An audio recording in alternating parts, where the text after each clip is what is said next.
dne sotva Robátko s větrníkem vyjeli na obhlídku, zas taková nehoda. Který statrment, povídá Robátko.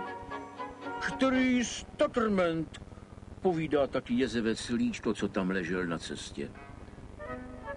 A Robátko s omluvou. Já nerád, Líčko. A jezevec Líčko spravedlivě. Kdo překáží na cestě, snadno chytí jednu pernou. Na rozloučenou Líčko zavolal. Máš u mě, Robátko, taky službu.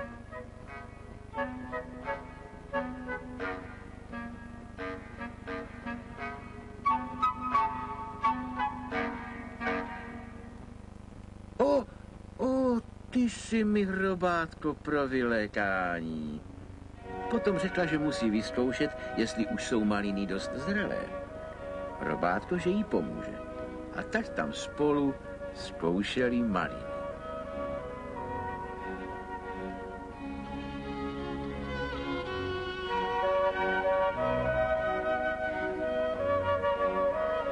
Na 3. míli větrník povídá. Ty jsi se, Robátko, ovlažil malinami. Já ale pro žízeň sotva pletu kopítky.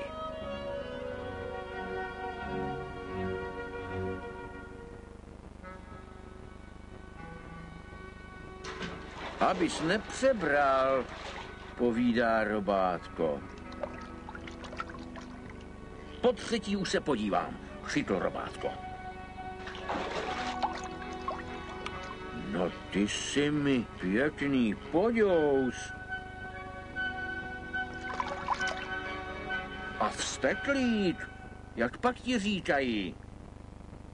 Barbora, odskřípl vodník. Barbora, a je mi to vztekl.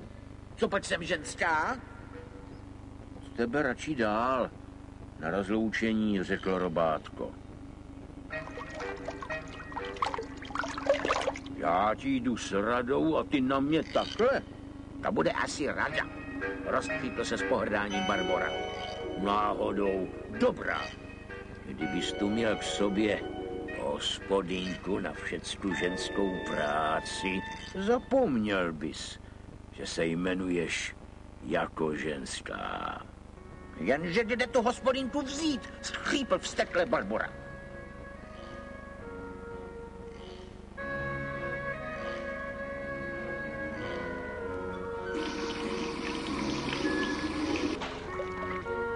A Kotrč si pospíšil s druhou radou. Zkus to na perličky. A vodník Barbora všecko a rovnou podle zlé Kotrčovy rady. Tak běžel Barbora až k lesu, kde Josefka trhala maliny a cestou zpátky na Josefku políčil. Na krajíček, nad hlubinu, nastražil tu největší, 9barevnou. Josefka z chalupy zatím natrhala málem plný čbánek jahod. Tahle bude pro Robátka, povídá. Kde se tu vzala? Diví se Josefka. Ale co s ní? Z jedné si šňůrku neuvážu.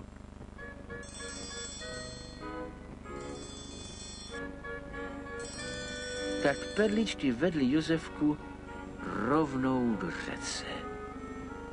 A Kotrč s Barborou si dával znamení, jak jim to všecko jde ke zdaru.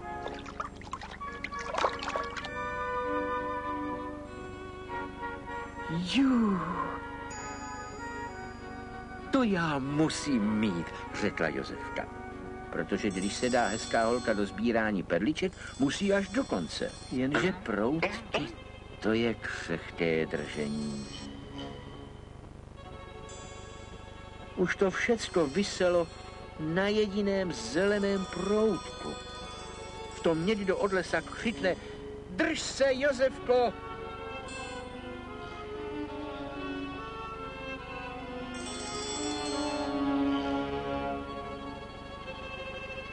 Ne! nedojedem. Viselo to všecko na posledním zeleném vlátínku. V tom tu jezevec líčto s oplátkou.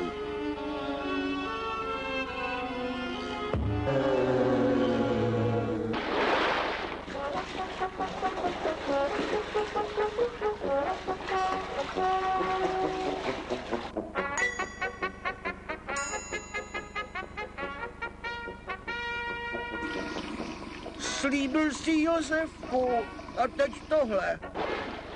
Tak pana Kotrče z velkého domu vzala řeka a ponese ho až do 3.